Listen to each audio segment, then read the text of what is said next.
Всім привіт! Давно не бачились. Сьогодні я хочу вам розповісти про дійсно амбітний проект, якому ми віддали дуже багато сил останнім часом. Так, у нас вийшли затримки з довгоочікуваними моделями, такими як Імпульс, зате ми зробили щось дійсно цікаве. Зустрічайте фаворит Тотем.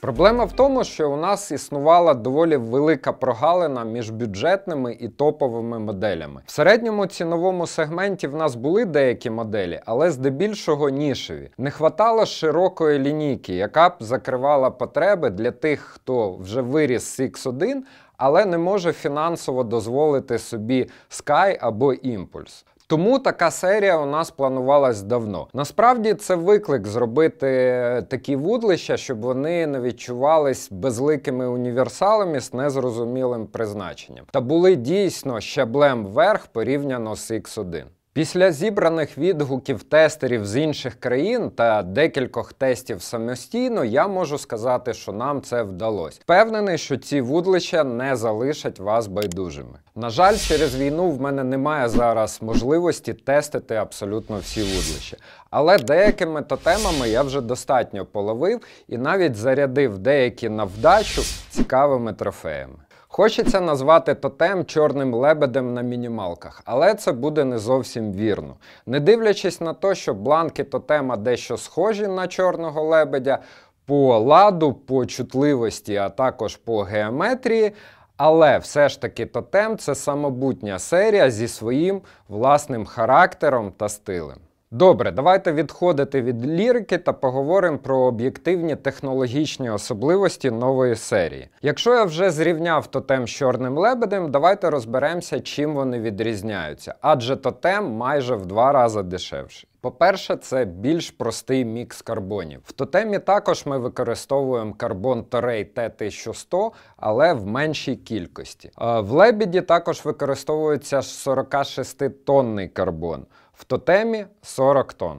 До речі, тотем – це, можливо, перше вудлище середнього цінового сегменту, в якому застосовується карбон T1100 від Toray. На кожному вудлищі ви знайдете хендтег від виробника з голограмою, який підтверджує, що ми дійсно використовуємо карбон T1100. Тому що сказати про карбон може кожний, а підтвердити свої слова – ні. Бланки тотема трошки важчі, ніж бланки лебедя. Це об'єктивно. Суб'єктивно, можливо, трохи менш сухі, але в будь-якому випадку велику різницю помітить тільки професіонал, який ловив багатьма топовими вудилищами до цього. Фурнітура. На відміну від лебедя, де ми використовуємо кільця Fuji Torzite, на тотемі ми використовуємо кільця бренду DKK, по яким у нас уже доволі великий позитивний досвід. Вони в сталевих рамах, але вставка із оксиду цирконію тоненька, точно така сама, як Torzite. Звичайно, ці кільця важчі, ніж Fuji Torzite в титанових рамах, але в цілому тотеми вийшли дуже легкими, як для спінінгів цього цінового діапазону. Наприклад, вудлище довжиною 2,30 до 7 грамів важить всього 78 грам.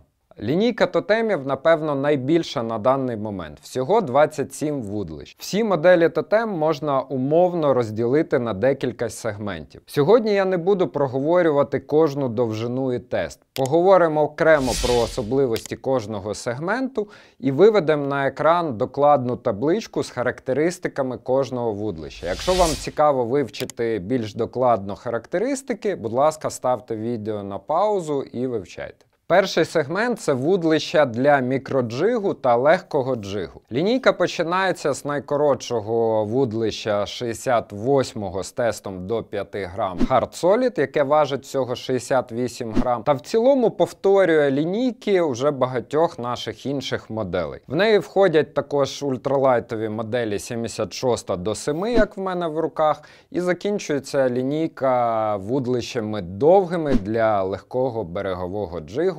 В даному випадку це 85 до 10 грам. Наступний сегмент – це основна лінійка. Я дуже не люблю слово універсальні, тому що в моєму розумінні це щось нефункційне. Тому наша основна лінійка заточена в першу чергу для ловлі джигом, як самою розповсюдженою у нас ловлі. Але, звісно, цими вудлищами можна ловити також на інші приманки. Цей сегмент ми умовно ділимо на 3 довжини. Короткі 76, тобто довжина 2,30, вудлища, які більше підходять для ловлі з човна або на невеличких річках.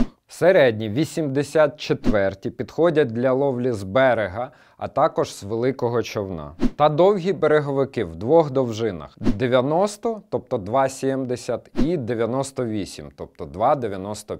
По потужності серії починаються з ML і закінчуються Extra Heavy. Тобто є вудлища, які закриють повністю всі ваші потреби, починаючи з ловлі джигом на маленькій річці і закінчуючи ловлею на великих річках з потужною течією на дуже важкий джиг. Довгі вудлища також підходять для морської ловлі. Наприклад, ловлі сібаса на слагі, а також мінохі, і більш потужні вудлища підходять для легкого джигінга. Далі вудлища для твічинга. Короткі 2,10 від ML до Extra Heavy. Тобто ця лінійка закриває повністю всі потреби твічинга. Починаючи з маленьких 7-сантиметрових міношок, закінчуючи великими 160-ми щучими мінохами та легкими джерками. Звичайно, у нас є плани розширювати модельний ряд. А зараз в роботі вже потужні вудлища для ловлі щуки на свімбейти, а також джерки,